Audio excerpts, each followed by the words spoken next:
హైడ్రా ఎందుకు ఇక ఓకే నువ్వేంది కేవలం చెప్పండి పేదలనే కొడుతున్నావు.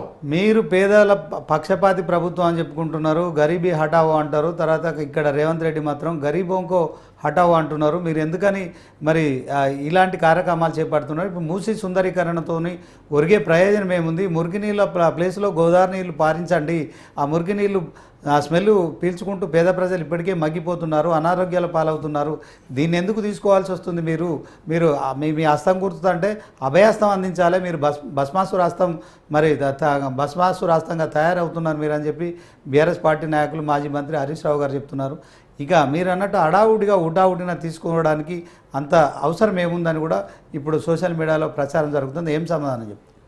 ముందుగా మీకు 360 ప్రాజెక్ట్ నమస్కరిస్తూ, గరీబీ హఠావో ఇది దేశవ్యాప్తంగా ఒక పెద్ద విప్లవం తీసుకొచ్చిన నేత మా ప్రధానమంత్రి శ్రీమతి ఇందిరాగాంధీ గారు.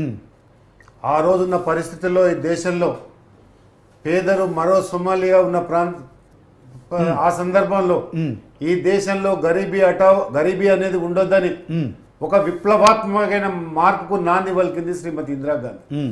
అదేవిధంగా ఆ రోజు ఏదైతే ప్రైవేట్ వ్యవస్థ ఉందో ప్రభుత్వ రంగ సంస్థలుగా మార్చి అందులో రిజర్వేషన్ పెట్టి అందులో నా ఎస్సీకి నా బీసీకి కూడా ఉద్యోగాలు కల్పించిన చరిత్ర గత శ్రీమతి ఇందిరాగాంధీ గారి.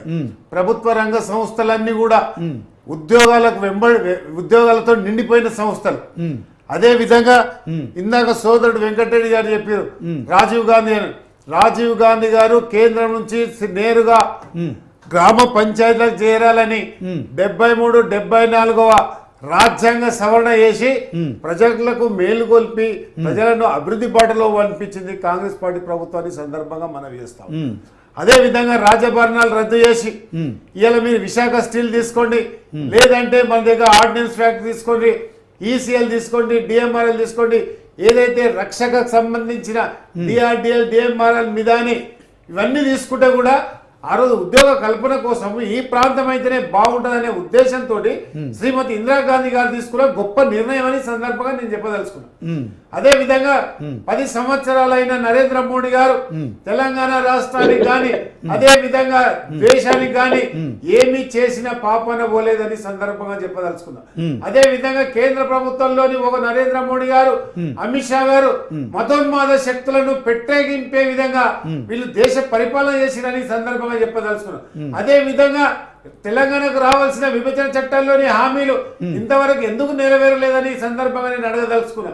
అదే విధంగా గౌరవ సుప్రీంకోర్టు ఏదైతే ఉందో ఆ సుప్రీంకోర్టు దేశంలో 1931లో బ్రిటిష్ వాడు చేపట్టిన జనగణ ఉంది, అందులో కులగణ కూడా సరిగ్గా లేదు, దానికి సైంటిఫిక్ ఆధారం లేదు. కాబట్టి గౌరవ సుప్రీంకోర్టు అఫిడవిట్ దాఖలు చేసి కేంద్ర ప్రభుత్వాన్ని సూచిస్తే మేము దద్దమ్మ ప్రభుత్వం అని, మా చేతగాని కేంద్ర ప్రభుత్వం అని సుప్రీంకోర్టుకు అఫిడవిటల్ దాఖలు చేసిన కేంద్ర ప్రభుత్వం.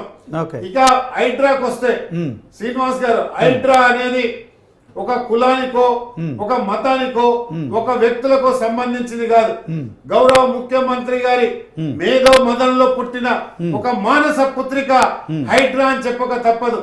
ఈ హైడ్రాకు పేదలు కాదు, అక్కినేని నాగార్జున గారిని కూలగొట్టాం, మా పల్లం రాజు గారిని కూలగొట్టాం, ఎంఐఎం ఎమ్మెల్సీలది కూలగొట్టాం, ఎంఐఎం ఎమ్మెల్యేలది కూలగొట్టాం, మురళీమోహన్ గారికి నోటీసులు ఇచ్చాం, తిరుపతి రెడ్డి గారికి నోటీసులు ఇచ్చాం, ఓవైసీ గారికి కూడా నోటీసులు ఇచ్చాం. ప్లీజ్ ఓవైసీ గారికి కూడా నోటీసులు ఇచ్చాం. ఈ రోజు బీజేపీ టీఆర్ఎస్ కలిపి ఒకతాను ముక్కల్లా ఇలా ప్రభుత్వం మీద విషం చిమ్ముతా ఉన్నారు. విషం చిమ్ముతూ ఇలా ధర్నాలకు అదే విధంగా రస్తా రోకులకు ఇలా తెరదీసిరు.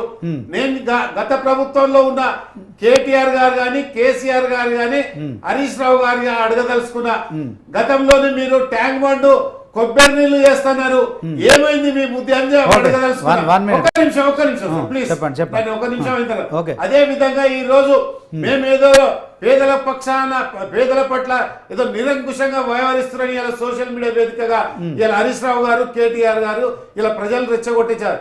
ఇక్కడ శ్రీనివాస్ గారు పెద్దోళ్ళైనా ఒకటే, చిన్నోళ్ళైనా ఒకటే. చిన్నోళ్ళకి నదీ పరివాహక ప్రాంతంలో ఉన్న ప్రజలకు ఏం చెప్తున్నామంటే, ఎక్కడైతే ఈ మురికి కొంపల్లో ఎన్ని రోజులు ఉంటారు, మీకు అవసరం అనుకుంటే ఇవాళ డబుల్ బెడ్రూమ్ స్కీమ్ కింద మేము అలాట్మెంట్ చేస్తామని కొంతమందికి తాళాలు చేస్తే సంతోషంగా కాపురాలు చేసుకునే సందర్భాన్ని సోషల్ మీడియాలో సూపర్లేని సన్యాసులు టిఆర్ఎస్ సన్యాసులు అని చెప్పదలుచుకున్నా.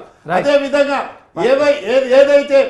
ఏదైతే ఇలా మూసి సుందరీకరణ కోసం అంటారు కదా, ఆ ప్రజలకు రివర్స్ బెడ్ కింద మేము ముద్రేస్తున్నాం కదా, వాళ్ళని ఇమ్మీడియట్ గా ధ్వంసం చేస్తామని కాదు, లేదా బాంబులేసి గుంజుకుంటామని కాదు, వాళ్ళను నోటిఫైడ్ చేసి వాళ్ళ ఇష్టానుసారంగా వాళ్ళకి ఎంత టైం అంతా ఎంత టైం ఇస్తాని మా హైడ్రా కమిషనర్ రంగనాథ్ గారు చెప్పింది అబద్ధమా? అందుకని వాళ్ళకి టైం ఇస్తాం, అవసరం అనుకుంటే వాళ్ళు బెడ్రూమ్ డబుల్ బెడ్రూమ్ ఇళ్లలో పోకపోతే వాళ్ళకి ప్రత్యామ్నాయ ఏర్పాట్లు అంటే శివార్ ప్రాంతాల్లో 150 గజాలు 200 గజాలు ఇవ్వడానికి గౌరవ ముఖ్యమంత్రి రేవంత్ రెడ్డి గారు హామీ ఇస్తే కూడా కావాలని వీళ్ళు నిన్న హరీష్ రావు గారు పోయి ఇలా కేటీఆర్ పోయి ఉద్రిక్త పరిస్థితులకు దారి తీసిర్రు. అందుకొరకే గౌరవ డీజీపీ గారిని కోరుతా ఉన్నాను, వీళ్ళని వెంబడి నగర బహిష్కరణ చేయండి. నగరం సుందరీకరణ కావాలంటే ఇలాంటి ప్రజా వ్యతిరేక శక్తులు ఉండకూడదు. ప్రతిపక్షం అంటే గౌరవంగా సూచించే వ్యక్తులు ఉండాలి. ప్రతిపక్షం అంటే శాసనసభకు రాని ప్రతిపక్షమా, ప్రజలకు సంబంధించిన విషయాలు ఎంతసేపటికి రాజకీయం చేయవలసిన విషయమా? ఉదాహరణకు ఒకటి చెప్తా శ్రీనివాస్ గారు, నిన్న మా కొండ సురేఖ గారిని ఏదో ఎంత స్త్రీలను టాపిక్ మాట్లాడదాం. ఎంతవరకు సీత అనసూయ అరుంధతి పుట్టిన ఈ దేశంలో ఒక మహిళా మంత్రి ఉండి అది కూడా నా బీసీ బిడ్డ అయి ఉండి కూడా అట్లా కేటీఆర్ గారు చేయవలసిన పనే నాది. ఇలాంటి వ్యక్తుల పట్ల ప్రజాస్వామ్యం పరిడనిల్లదు, ప్రజాస్వామ్యానికి ఇది గుడ్డలు పెట్టని చెప్తున్నా. అందుకే కేటీఆర్ గారు మీరు బహిరంగ క్షమాపణ చెప్పాలి, ఆర్ట్స్ కాలేజ్ రావాలని ఈ సందర్భంగా నేను చెప్తా ఉన్నాను. ఓకే, 1 మినిట్ మీరు లెంత్ అవుతుంది, మరి అవతల వాళ్ళకి